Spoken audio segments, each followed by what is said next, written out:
everybody. Welcome back to the Fumble Live. We have a lot of news to get into today. We have another update about James Harden. That seems to be the trend for the last 13 days. There's always something new going on with James Harden. We also have to talk about Kyle Kuzma and how he deactivated his Twitter profile. Oh, I'm sorry about that, you guys. That was my phone. And then also we have an update about the Bucks. So we'll be talking all about that in just a second. But first, make sure you subscribe to our channel, tap the bell for notifications, give this video a thumbs up, leave a comment below, and share it with your friends. Now here's the Fumble Squad. Again, it is just the two of us, Jackie. I'm Devin Howard. You can find me on Instagram as @DevinHoward. What's up, everybody? I'm Jackie Ray. You can follow me everywhere at JRay the Fanatic. So I guess it's up to me. So Devin, what day is it? It's Taco Tuesday!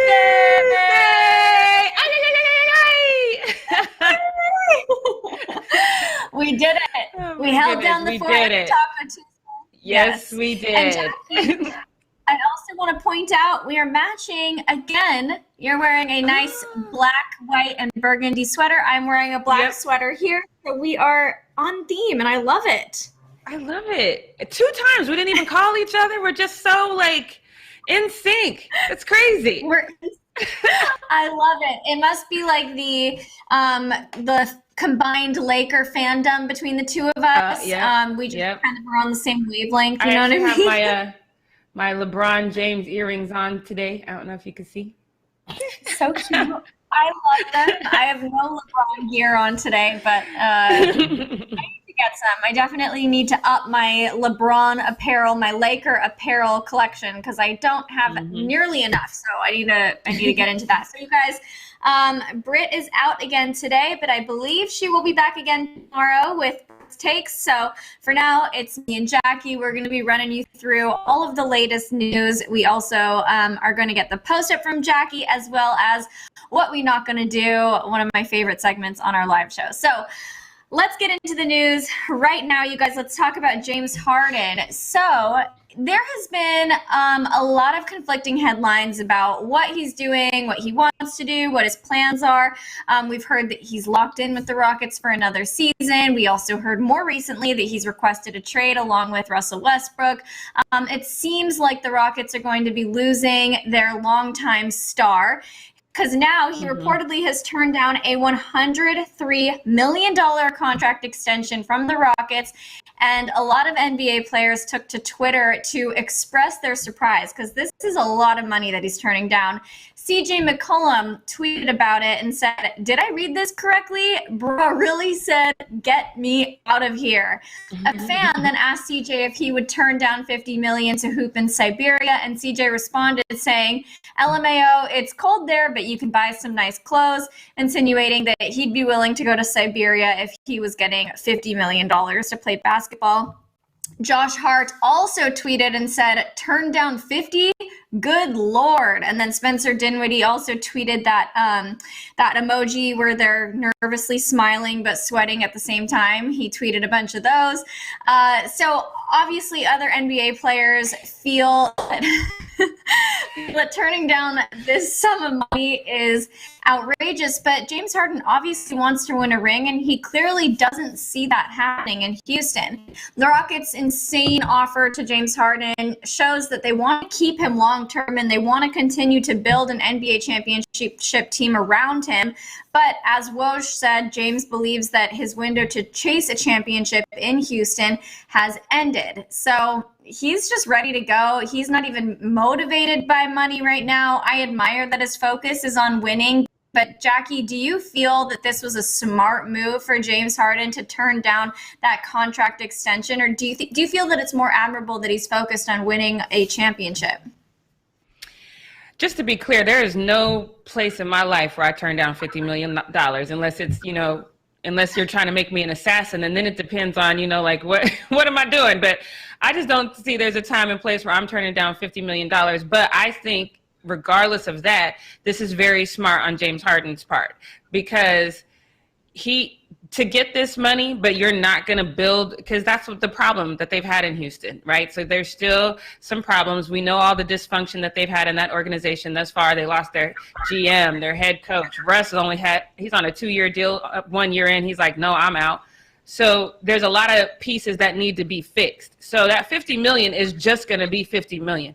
The way the Houston Rockets are going right now, that $50 million is not going to equate to a ring. It's not going to even equate to a finals appearance. It's just going to be $50 million. And I think at this point, with all the endorsements and stuff that he has, he can get that money somewhere else. But he wants to at least be in the running for a ring. And so for that reason, I think it's smart. But I said the same thing when I saw it. I thought it was a typo. I was like, there's no way this man just turned down $50 million a year. He would have been the first person in NBA history to make that much per season. And that just shows to me that winning is more important, because to be the first person to do it and you still say no, that's an ungodly amount of money to just say, I'm out.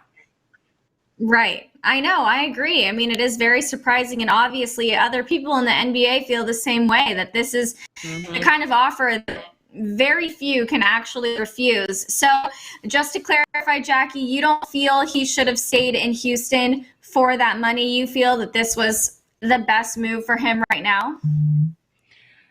Again, I'm staying in Houston. You give me $50 million, I'm going to live in Houston for the rest of my life. But that's because to me, the money would be more important. You know, a ring is great. It'll be great for people, 10 years after I retire to be talking about the time that I, got a ring or whatever. But $50 million is $50 million. You know what I mean? So I personally would have stayed. But if he has a bunch of endorsements, he's got other things that he's doing on the side. So if money's not his focus, then he's absolutely correct, because that $50 million was not going to get him a championship. So me personally, I'm going to take the money. But my goal, I wouldn't give a damn about that ring. He wants the ring. If that's his goal, he did the right thing.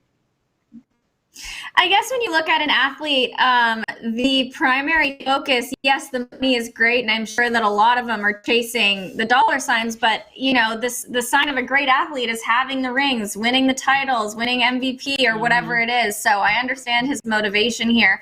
But do you feel that his time for a ring has passed, or does he still have opportunities to take home a title? I mean, we just saw Dwight Howard crying on his Instagram saying, never give up on your dreams. So I definitely don't think James Harden's time has passed. I think, but again, it's all about the team you have around you, because as much as we want to give one single guy on a team all the accolades, the fact of the matter is this is a team sport. You just can't get it done by yourself. And he has to be in a situation that works for him. You could have other conversations about that, like some moves that the Houston Rockets have made over time. Is James Harden the common denominator as to why those moves haven't worked? You can have conversations about that. But if he doesn't believe that, if he still believes that he has some good days left in front of him, I mean, LeBron is going to be 36 on December 30th. You know what I mean? So he still has a few good days in front of him. James Harden is younger than him. So obviously I think he still has some good days in front of him. So no, I definitely don't think. And that would be the worst reason to stay in Houston, just because you don't think you can win anywhere else. If that was his mindset, then I would say it's time to call it, because you shouldn't play this game if you don't think you still have a chance to go out there and play the best basketball of your life and possibly win a ring. So for that aspect, no, I think he definitely has more time, at least a little bit of time. Right. And I feel the same way that you do. So obviously we talked yesterday about the rumors that he is wanting to join KD and Kyrie in Brooklyn. Do you feel that he has a better shot at winning a ring if he goes to the Eastern Conference versus the Western Conference, just because it is more tough in the Western Conference? I mean, yeah, I think the Eastern Conference, you have an easier time, especially when you're talking about playoffs. I think it'll be easier. I think my concern is still going to be, I have to wait for the ink to dry on that deal, because once that ink dries on the deal that sends him to the Nets, then we can kind of see how the personality between him, KD, and Kyrie is going to work out, because these are three really strong egos. These are three men that want the ball all the time. KD and James Harden consistently average 30+ points. And so now this is just going to have to be something that I see that plays out, because on paper that should be On paper, we should all be worried. I know yesterday somebody said, oh, it sounded like I was worried. I'm not worried because I don't know how their relationship is going to be. But on paper, if that actually happened, everybody in the NBA should be worried. Everybody should be like, okay, what are we going to do now to beat this juggernaut? They would become a juggernaut at that point. But again, I could literally see Kyrie sitting on the bench pouting. I could see that because I've seen it before. So I don't really know. But on paper, this really works. And so it definitely, on paper, seems like his best opportunity to get it quickly, because even though I still feel he has several years in front of him, he is getting older. So the best bet is to try to get it now. Get it sooner rather than later. Exactly. Yeah. Well, we'll see what happens. For James Harden's sake, I hope that he does win a ring, just because I think that he would majorly regret turning down this extension if he walks away, another early elimination from the playoffs or a finals loss. I always wonder this, though, about guys like this that we know have egos. And you guys let me know your thoughts in the chat, because I always wonder this.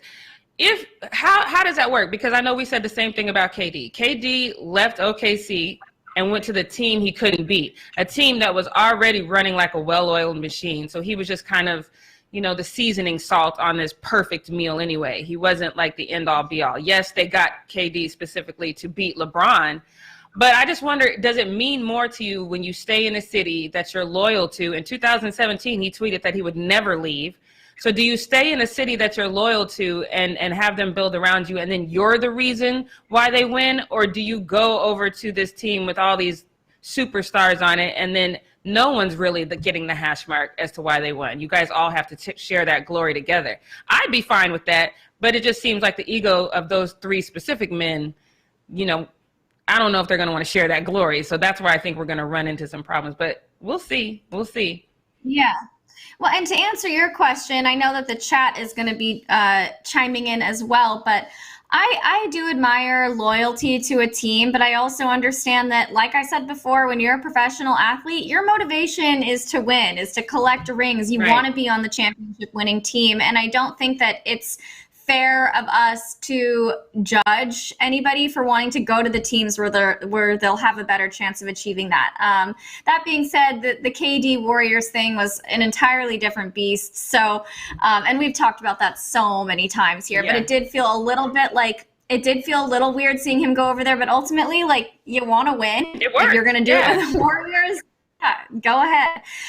Okay, let's switch gears a little bit and talk about this year's championship winning team, the Lakers, and one of the players who may or may not be with the team next season. So Laker Nation obviously thinks that Kyle Kuzma's value and contributions to the team are up for debate. After his performance in the playoffs, some think that it's time to go. Lots of Lakers fans have made that abundantly clear with the various petitions about him how he shouldn't win a ring or be able to get a ring. So yesterday it seemed like on Monday it seemed like Kuz responded to the noise when he tweeted a bunch of laughing emojis, but then yesterday he took on a little bit more of a serious tone and he tweeted, enough disrespect on my name, y'all will be reminded. So clearly things were getting to him a little bit, so much so that he actually ended up deleting his Twitter account shortly after posting the message. People on Twitter reacting to seeing Kuz's profile deactivated. They were saying things like, damn, y'all bullied Kuz off Twitter, and looks like Kyle Kuzma has deleted his Twitter account. Another person thought that this was actually a sign that Kuz is being traded, because he tweeted, Kyle Kuzma deactivated his Twitter account, Shams and Woj announcing a trade soon. Which, I mean, like, I wouldn't be too surprised. He maybe was embarrassed. There's a couple things that could have been going on here. He either was just getting tired of all the chatter about his status with the team. Maybe he didn't want to deal with the negativity that he was seeing online, or he truly did find out that he was being traded and he felt embarrassed by his last tweet. It is also worth mentioning here that his Twitter profile was deactivated shortly after promising PlayStation 5s to 5 fans. People had a lot of jokes about that. They were saying, like, hey, I thought I was going to win a PS5. And then all of a sudden his Twitter profile is gone. So what does that mean for these PlayStation 5 winners. So his Twitter activity as of late has been a little bit questionable. He tweeted some skepticism about the COVID-19 pandemic and how different states are handling it. He was asking a bunch of questions that Jackie talked about last week, all of these like philosophical questions and theoretical questions about social media and stuff last week. So he's been doing some strange stuff online, and now that profile is gone. So why do you think his Twitter was deactivated? Do you think that he was just getting sick of the trade rumors? Did he find out some information about his status with the team, or did he just want to avoid giving out those PlayStation 5s? So you can be like the conspiracy theorist, and he did just ask last week, like, what would life be like without social media? I haven't seen if he deleted his Instagram as well. If he deleted his Instagram as well, then we could just say, oh, he's doing an experiment to see what life would be like, you know, without social media. But deep down inside, I think Kyle Kuzma is an emotional being. And I think he just got into his feelings a little bit, and rightfully so. Kyle Kuzma is, bless his heart, he's been on the trading block his entire career.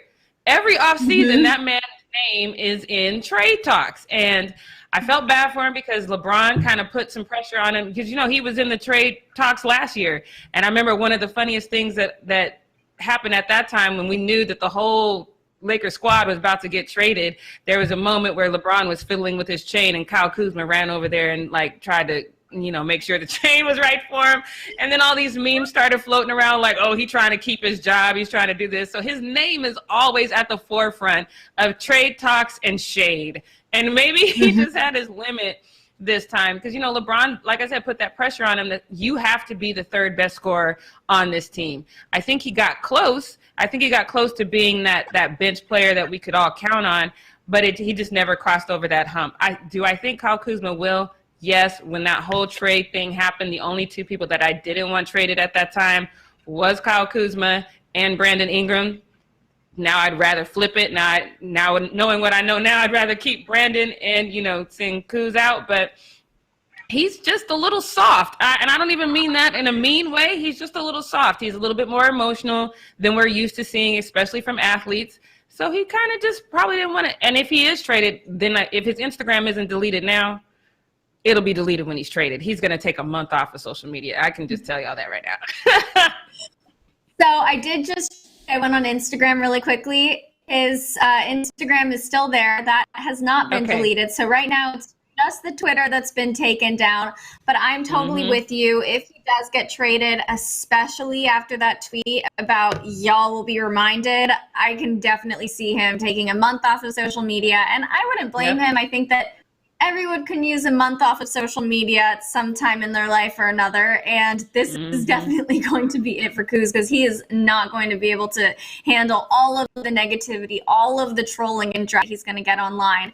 And also, to your point, he is a little bit more sensitive than I think most of these NBA athletes are. And I actually appreciate that about him. I appreciate when a man can be emotional and sensitive. So I'm not mad at it, but he just needs to he needs to stop trying to clap back at the haters because it's just better. And you know me, like I love it when there's the drama and when they are going to be like, you know, going at it with one another online. But with Kuz, it's just kind of like, oof, it's kind of cringy. Like just don't say anything at all. Because if you're going to say, y'all will see. Now, don't forget he had that moment, you know, that buzzer beater in the bubble. But those moments aren't consistent, you know. So I feel like if you're going to say stuff, you need to be, like LeBron said, you need to be the best scorer on the team off the bench, you know. So it's possible. It's just not happening right now. And it would bother me too, though. If the Fumble had an off season and every time the off season came up, it was like Jackie Ray might go, I'd be like, damn. Every year, it would bother me. I'm not even going to lie. It would bother me. Oh, yeah. It would bother me deeply. Even the mean comments that I've seen in the chat in this show, I'm still thinking about them and holding on to them. Like, it was cruel. So I understand it. Okay, let's talk about the Milwaukee Bucks. So the Bucks are bringing in Drew Holiday from the Pelicans. So Drew has been a strong piece for the Pelicans, including earning an NBA All-Defensive First Team nod in 2018 and a Second Team nod in 2019. This past season, he averaged 19.1 points, 6.7 assists, and 4.8 rebounds per game, and 34.7 minutes per game. And he was named Teammate of the Year. So he's going to be a nice addition for the Bucks, especially since they're focused on winning now with Giannis. But there are a couple of through. He is 30 and he'll be 31 in June, so he's been in the league for a long time. He's only ever made one All-Star team and he's on an expiring contract. As we've seen, players like LeBron can play well into their 30s, but he's just kind of seems to be rounding the corner a little bit on his NBA career. So do you feel that it was smart for the Bucks to make this move with a win now mentality while they still have Giannis, or do you think they should have been focusing more on longevity? So I think you got, I'm always about, so if you got to play the short game with Giannis, if this was his rookie season, then I would say play the long game. But when you're talking about a superstar like Giannis, you have to prove to him that you guys are trying to win right now because he's been in the league long enough. He's an asset, two-time MVP. Like, you have to prove to him that you want him with the organization. And not only do you want him with the organization, you're willing to change things to make it viable to win right now. So I like these moves. I also think that they both fit with that culture over there. They've got more of a family type culture over there. They don't have the egos and stuff that we've talked about. So I think that these two pickups they kind of add to that culture. So it'll be good in that way.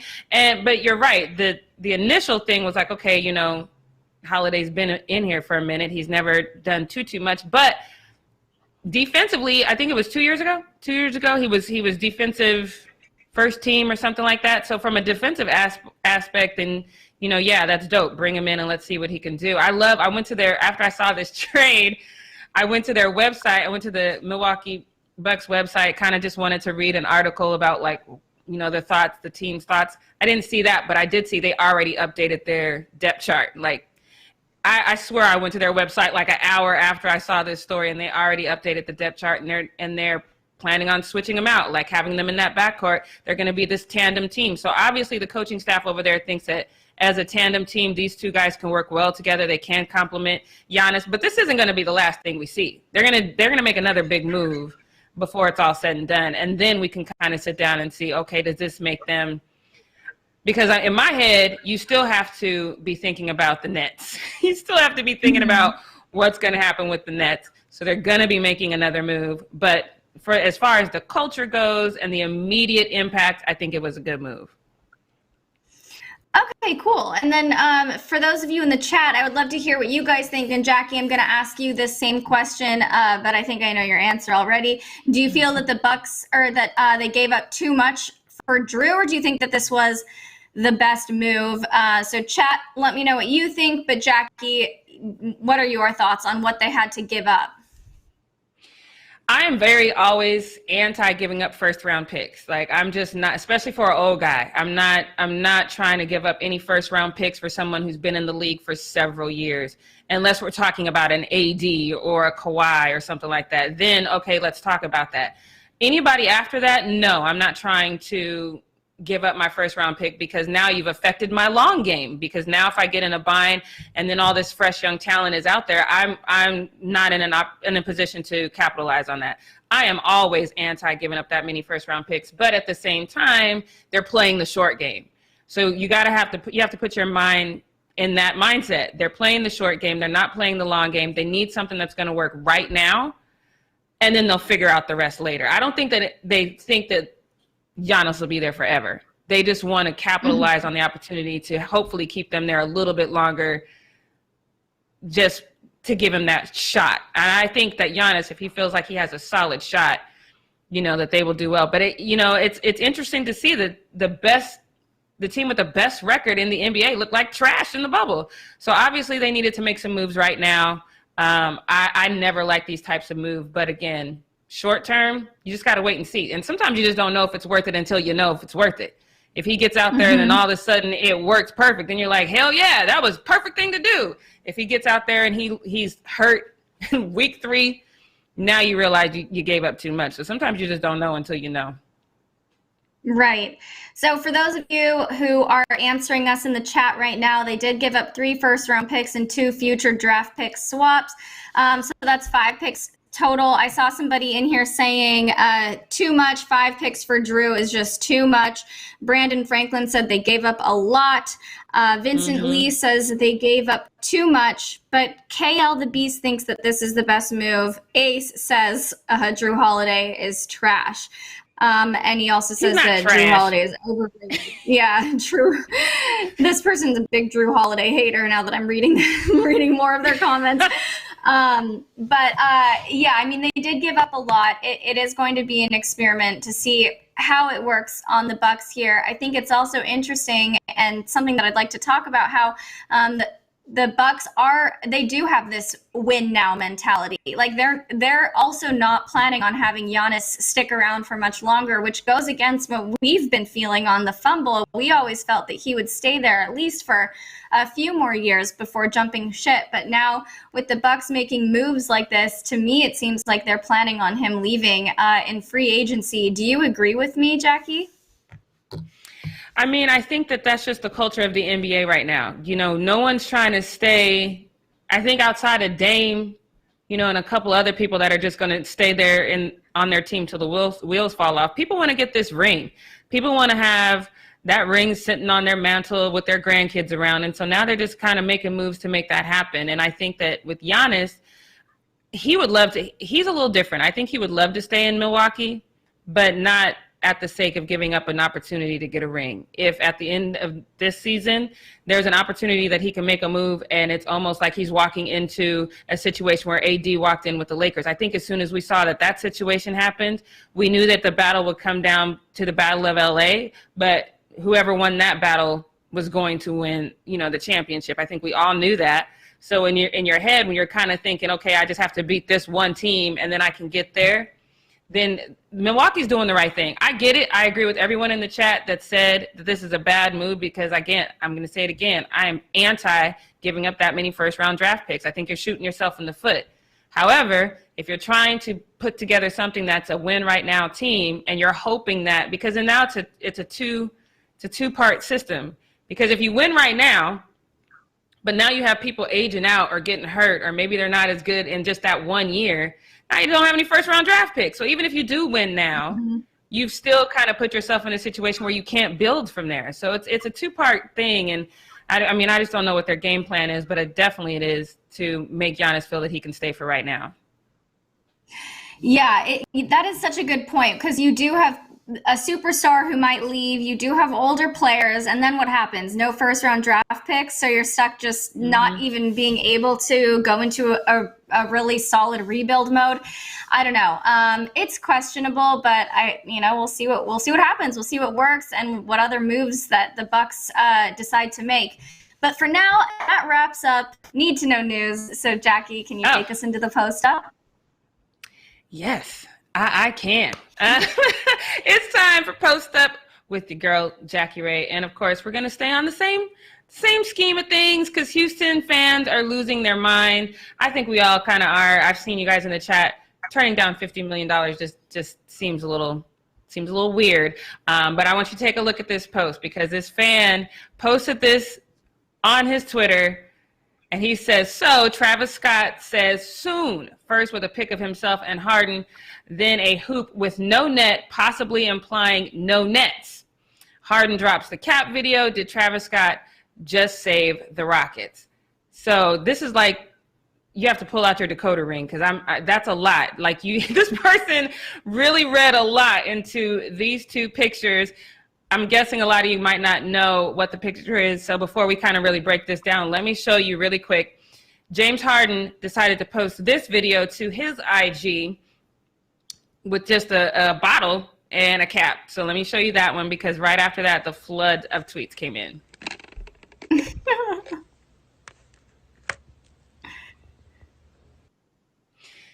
That That's so annoying to me because I didn't see it on IG. So at least if you see it on IG, you know, it just jumps to the next story. But when you see it on Twitter, it just keeps playing in a loop. So I kept hearing that bottle sound and I couldn't get it to turn off because my internet was having problems. So this annoys me for different reasons. but the flood of Twitter posts came in right after that. One person posted a tweet that says, am I missing something or is this just an ad for body armor? Which is exactly what I thought. James Harden has a body armor endorsement. So I was like, okay, he's just they probably paid him a little bit of money to throw this on his Instagram. That's what I thought. Is me and this user the only one?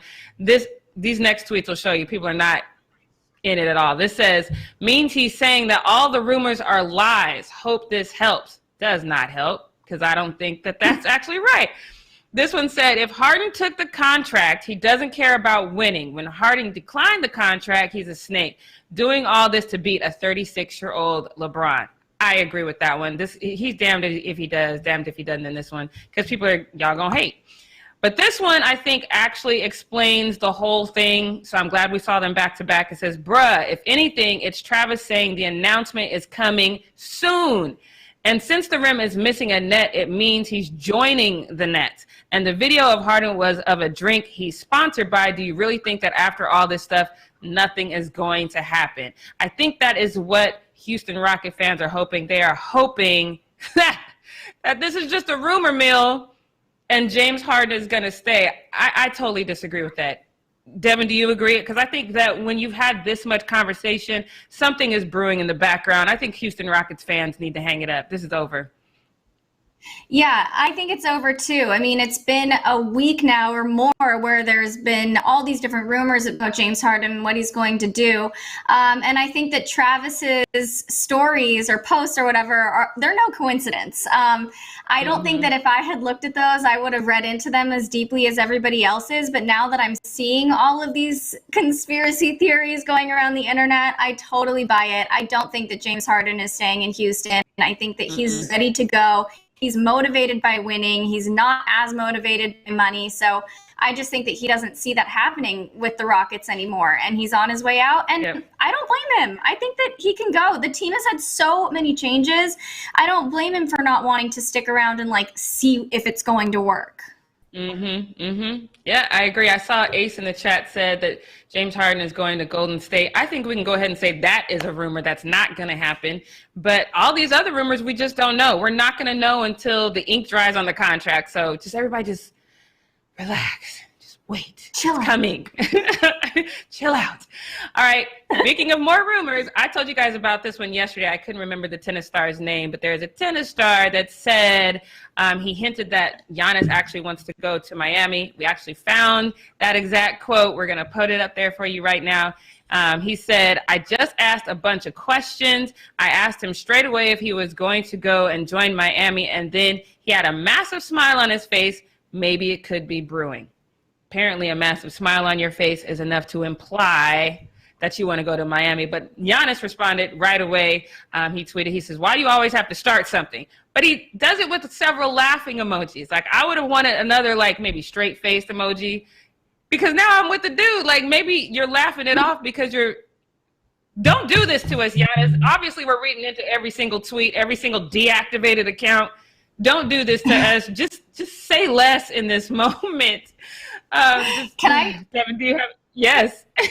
Yes. Okay. So first of all, Giannis, when he's not on the court, when is Giannis not smiling really big? I feel like Giannis is always smiling. But just to add more fuel to this fire, Giannis does have that apartment in Miami, and he splits his time in the offseason usually between Miami and Greece. So this is not completely outrageous. Yeah, that's what at least that's what I read a week and a half ago. I knew he was in Greece, but yeah. Yeah, he has a place already. I knew the Greece part. I didn't know the Miami part. See, now I don't know. Now I'm just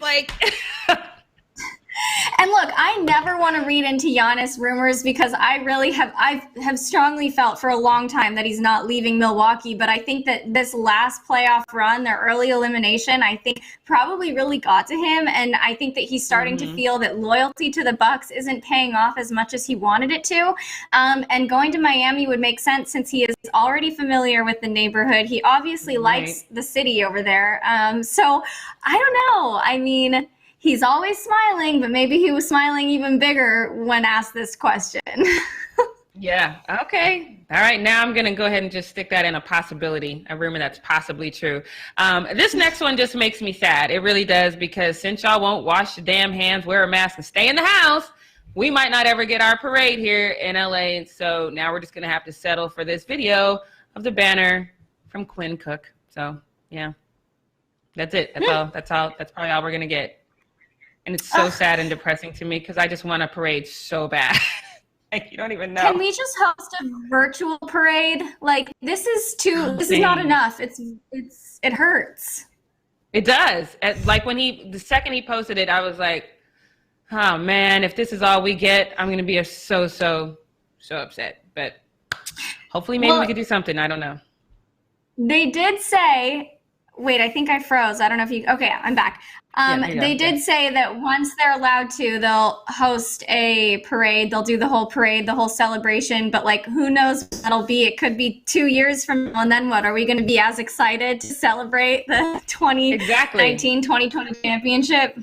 I don't know. That's why I said we have to win the next one. So then that way we can have a giant parade for both championships. It just has to happen that way. You heard it here first, guys. That's how it's going to go. All right, so boxing fans, this one is going to be hilarious for you because I'm sure you know this name. I'm sure you know Adrian Broner. He had a total of 39 fights. He's won 33. 24 of those were by knockout. He's only lost 4. He's had some struggles, but he's still, his net worth as of yesterday was worth $6 million, okay? But apparently your boy is $800,000 in debt. So take a look at some of the posts that he decided to post to his Instagram. He said, I hate this. He says, how do I make a OnlyFans? Ew, because when I think of anyway, how do I make an OnlyFans? I have so many videos that the world would pay to see, from me to all my brothers just acting a fool, that I only got $13 and I'm in debt $800,000. Hashtag OnlyFans me, please. Everyone, I think, thought it was a joke, right? Like, ha ha, he he, where the hell did he come up with this $13 from? Then he posts this. He says, look, everybody, just cash at me. So he's just done with the OnlyFans now. Just cash at me $13 so I ain't got to make hashtag OnlyFans. Cash App is about his Cash App. Look at his name. About Billions 89. Whatever you can afford will be helpful. My $13 ass needed and will be grateful. The best part is the comments. There's one guy says, everybody Cash App him so he don't got to come back to boxing. And then another person says, Cash App him so he can buy some regular shoulders and a neck. Y'all are so foul. So foul. So foul. Oh, wait. There's more. There's one more. He says, yesterday was great, and I appreciate every donation. We are at 794,638. That's a lot. I still can't believe people donated to this man. But let's go. Y'all cash at me $13 to About Billions 89. I love my fans. Now look, you see the person in there. He says you asking for donations on a Cash App account that says About Billions. And then, but look at the one right under that. He says, just sent another 2,500 Young King. So if this is another, then this fan has sent this man $5,000. Why would you send somebody who's worth $6 million? I love LeBron. I would not send LeBron any money. Like, I know how much money you have. That'd be no. You send me money. I'm the fan. You send me money. I'm not sending you money. Yeah. Devin, your thoughts? Okay. First of all, I never understand how athletes dig themselves into such deep holes of debt when they make so much money. I understand that when you get your first checks, you want to spend it. You might be a little bit reckless because you can't ever imagine it running out. But once he started getting to the point where it was like 10,000 left in the bank, $8,000 left in the bank. How do you get down to $13 and $800,000 in debt? To me, that's absolutely outrageous. I also do not want this guy to make an OnlyFans because, I mean, I'm just not, I personally do not subscribe to any OnlyFans accounts, and it certainly wouldn't be like, I'm going to stop myself right there, but I don't know. So no OnlyFans, I'm not interested, but also I did the math here. I pulled out my calculator, and based on the number that he said that he had in his Cash App account, if he was asking everybody to donate $13, I know some people like that commenter you mentioned donated more, but that would have meant that over 61,000 people donated $13 to him. I'm wondering if that's accurate. Yeah. So I don't know. To me, it seems weird. I don't know. You know, I don't know. I know the fans only or OnlyFans or whatever, I know that their subscribers have gone up like 210% since the pandemic. So people just trying to get by. But I just don't see a guy who's made millions of dollars boxing. And where did he come up with the 13? Maybe that's what's bugging me too. Why is it 13? Why not just round it up to 20 or say 10? What's 13? Yeah, I don't know. Does that number mean something? If y'all know in the chat, let us know, because I don't know where that 13 number came from. That's just a little weird. I have no idea, but I certainly would not donate, and I can't imagine that 61,000 other people donated. So like that whole thing makes me think that maybe this was a little bit of a joke. Maybe he was exaggerating. Maybe he already had 500,000 in his Cash App account, because I just can't imagine that many people would be like, oh yeah, here's $13 to a pro boxer who is worth millions. I don't know. It just seems weird to me. The fact that he's using Cash App too, like all the other, we already know that Cash App has been hacked before. Is that how you ended up in debt? Because you're just using Cash App? I don't know. Clearly, intelligence is not happening here, so we're just going to move on to these fans, because like I said, we got to talk about these fans. This fan is acting crazy. We showed you, I think it was like 3 weeks ago. Chris was still on the show then. We showed you the guy that did the parlay and ended up winning $46,000. This Browns fan seems to be hoping for a similar outcome, because he needed the Browns to either win in the second half, I think, or be losing by 4. He needed one of those two things to happen. So this touchdown he was watching should have happened, and then he would have won all this money. Didn't happen. Let's show you his reaction. I got Brown second half. Brown second half. 7-7 at the moment. Go, chump! He's got a little chump! Has he? No, he's got a big chump! Go, you son of a gun! Cover! Go! Go! What are you doing? What are you doing? You went out of bounds! You went out of bounds! Okay, two things. Number one, I'm glad that he didn't break the TV. We've seen that happen in the past. People wig out and they break the TV. I don't know what's upstairs that can help him. But I'm going to ask you before I show you this next part, do you think this was real or do you think this was staged? Your first initial reaction. I thought it was real. I didn't question that it was staged at all. So yeah, I think it was real. I thought it was real too. But you and I are the anomaly, because I had to take this screenshot against the video, and a lot of people said that they thought it was staged, they thought it was fake. One user even said that he was calling that the guy had ran out of bounds before he actually ran out of bounds. So maybe, Leo, let's watch it one more time and just see if we think that this is real or fake. I just want us to, now that we know that everybody else is saying it's fake, I just want to watch it one more time. Brown second half. 7-7 at the moment. Go, chump! He's got a little chump! Has he? No, he's got a big chump! Go, you son of a gun! Cover! Go! Go! What are you doing? What are you doing? You went out of bounds! You went out of bounds! I think the son of a gun... The son of a gun makes me think maybe it's fake. I don't know anybody who's that hyped up that says, shucky darn. So maybe it's fake. The The reason why I feel like this is probably legitimate is because, like you mentioned before, we've seen people react in even weirder ways to, a bad game or a bad play, like breaking the TV, smashing a window, whatever it is. So for this guy to just be kind of like prancing in his living room, shouting at the TV, to me, it doesn't seem that far-fetched. Although do have to say, if a boyfriend of mine did this or my husband acted like this, I'd be so mortified. I wouldn't want that. I don't like when people get that intense about it. It's weird. Really? Yeah. Just the bet or the game in general? Because if you don't like people getting that intense about the game, then you probably should never watch a game with me. No, I just mean the way he's like prancing like that and runs upstairs to go do whatever. It's like, chill out, yell at the TV, scream, whatever, be upset. It's just weird to me, the whole thing.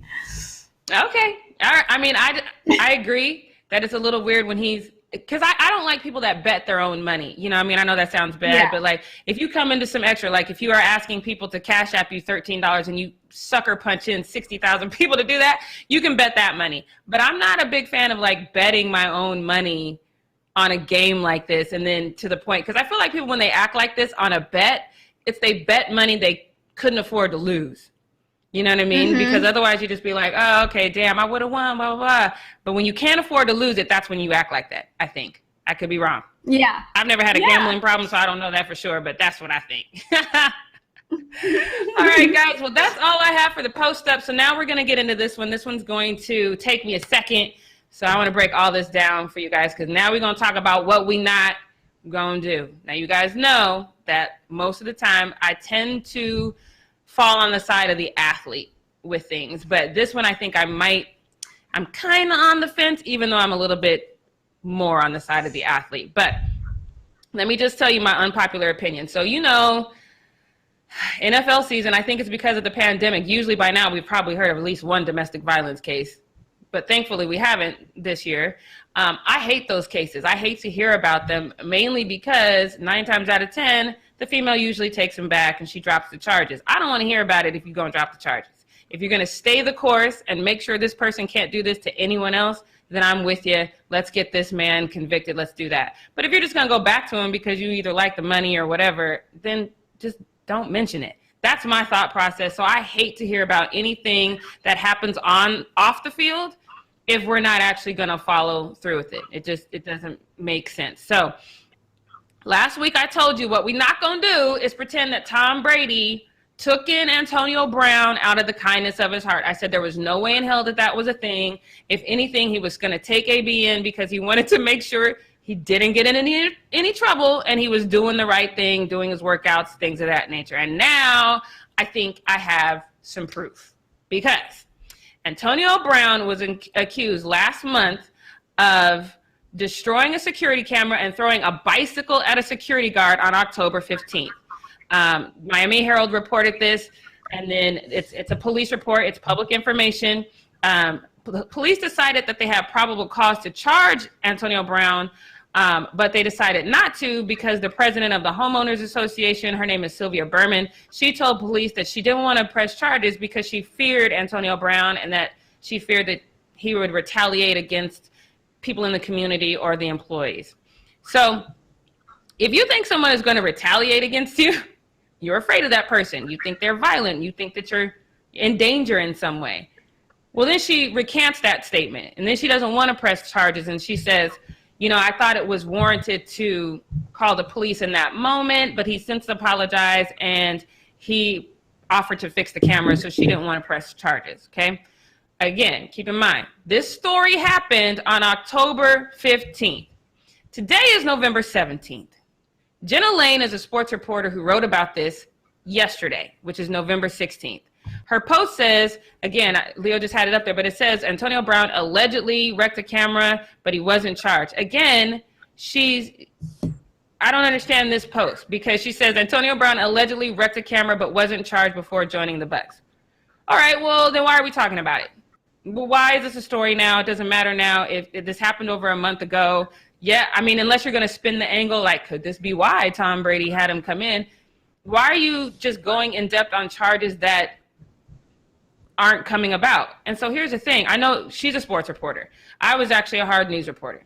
First thing I did in the morning was get up at the butt crack of dawn and check police reports, because police reports are public information. And every now and then you come across one that has some big name attached to it, like this one, like Antonio Brown, right? So then you run with it, especially if it's a slow news day, because even if it's something like this where you know the charges are going to be dropped, it's still a big name. It's still newsworthy. And when you have someone like Antonio Brown, you just go with it. But in this case, all things have been pretty quiet on the Antonio Brown front. He's been doing well. He's moved in with Tom Brady. There hasn't been a lot. And since all the charges were dropped, and since the homeowners association had one story and then another one, there's really no need for this story to come out. Des Bryant agreed. Des Bryant took to his Twitter to address the fact that she posted this. And he goes, before joining the Bucks, he wasn't charged. Why is this a story again? Question. What are you getting out of this, and what are you trying to prove? Serious question. I agree with that, because at this point, we didn't even need to talk about this because it's a dead story. There were some Twitter responses. People started to respond to Des Bryant responding to her.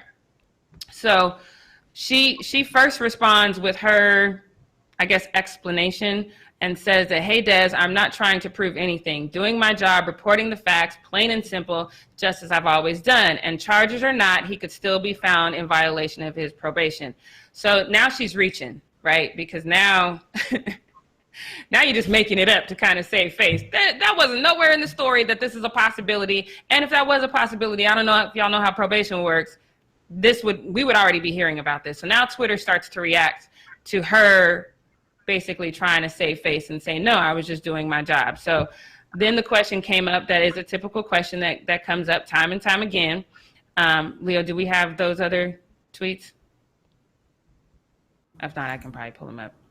No. All right, so maybe we don't. But so they started tweeting back at her, asking her, was she doing this specifically because, you know, he's a black guy, because we hear about it if this was a white guy.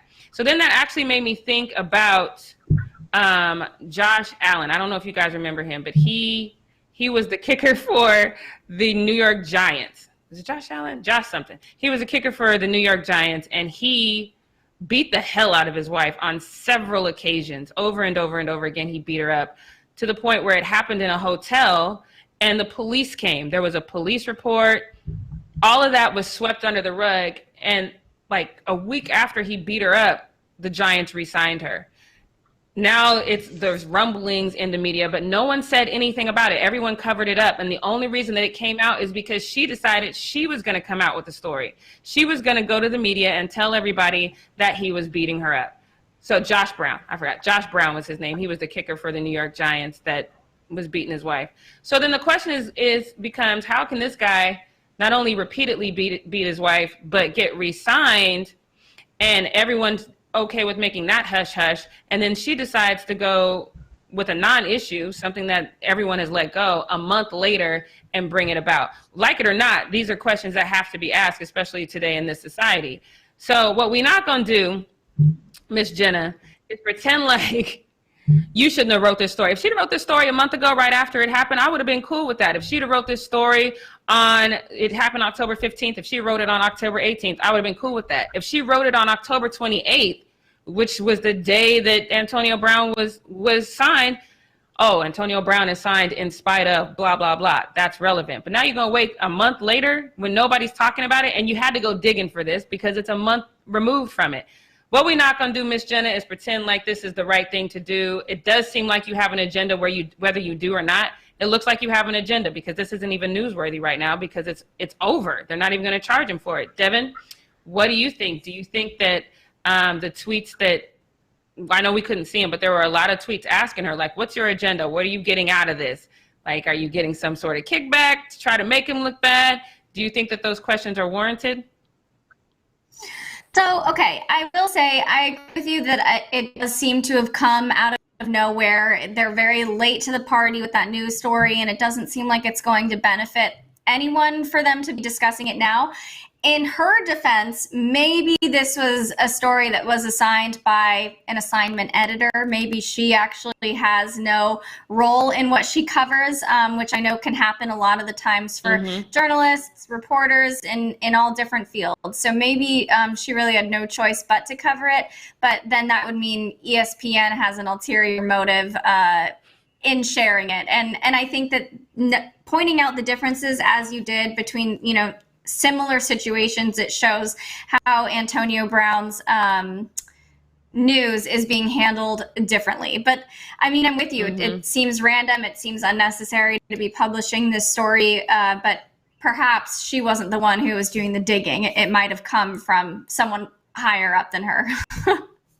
I still think if, especially because you'd have to, like you always say, you have to read the room, right? So if I was a Caucasian female and I get this story and my news editor says, hey, you got to write about this story, I know how this looks. This is old as hell. I know you're putting me in this corner. I might have taken that angle like, hey, is Tom Brady trying to make sure that Antonio Brown stays out of trouble? There was this incident, blah, blah, blah, blah. I wouldn't have come at it because when she's writing the story, the way that the story is presented, it's like, oh, here we go again. Antonio Brown is being this crazy, somewhat volatile person. And then she gives no other thing. Sports journalism is not hard news.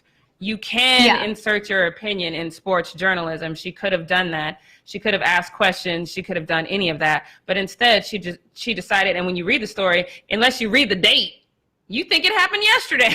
So, and some people don't read stuff properly. And I just think that this is an effort on her part to make Antonio Brown look bad. But like I said, there's times before where that doesn't happen. Yeah, I have to admit, I didn't have time to read her article, so I didn't know like the angle that she took. But if it was sort of this approach where it's like, oh God, look, here we go again with Antonio Brown, when we know he's kind of on this straight and narrow track right now, living with Tom Brady, cleaning up his act, trying to reestablish himself in the league, I think that it is unfair representation of who he is. Because I'm sure if I read this right now and didn't pay attention to the date, I would have thought it just happened as well. And it definitely contradicts everything else that we've been hearing about AB in recent weeks. So it is unfair, and I totally can see that. And I think that she probably could have handled the responses better when she did decide to respond to the tweets. I think she could have been a little bit more sympathetic instead of just saying, I'm stating facts, like this is my job. Like, acknowledge what other people are saying, and I think she would have come off looking better as a journalist. I mean, and I would follow the story. I would stay with it. And then if Antonio Brown had one hiccup, I would be like, oh, okay, well, there was also this incident. She also has access to Antonio Brown. She also gets to do post-game interviews. And so you couldn't ask him about this, when he played a game even last week, and you couldn't say to him, hey, is this one of the reasons you moved in with Tom Brady? I saw this thing come up. And then give him a chance to respond instead of just kind of writing it from this angle like, oh, here's this guy again, So I think she had opportunities to do things differently. And because she didn't is what I'm questioning. I understand that this is a news story. People like salacious news no matter where it comes from. But because she has access to Antonio Brown and didn't give him an opportunity to respond to it and just wrote it this way, it does make her look suspect to me. But that's all I got for what we not gonna do. All right. Well, thank you so much, Jackie. I guess we might as well wrap up the show for the day. We ended a couple minutes early here. So make sure you tune in tomorrow at 11 a.m. Pacific Standard Time. We'll be back again with more news, and we'll have the whole squad back. At least I think so. The plan is that we'll have the whole squad back tomorrow. Make sure you subscribe, tap the bell, give this video a thumbs up, leave a nice comment below. Don't be a troll. I see you guys in the chat. You suck. Get a life, and we'll see you guys later. Wash your hands. Wear a mask. Bye, everyone. Devin just called y'all out. Enjoy your day.